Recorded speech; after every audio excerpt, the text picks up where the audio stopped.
अल्हम्दुलिल्लाह अल्हम्दुलिल्लाह आज बहुत अच्छा मौसम है। आज हम बनाएंगे पकौड़े के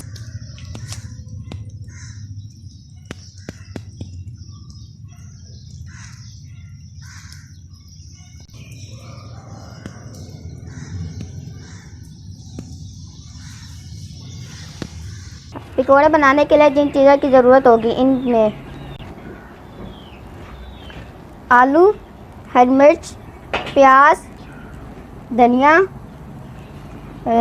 बेसन, सूखा धनिया, ज़ीरा, मेथी, हरी सुर्ख मिर्च, हल्दी, नमक, जवैन।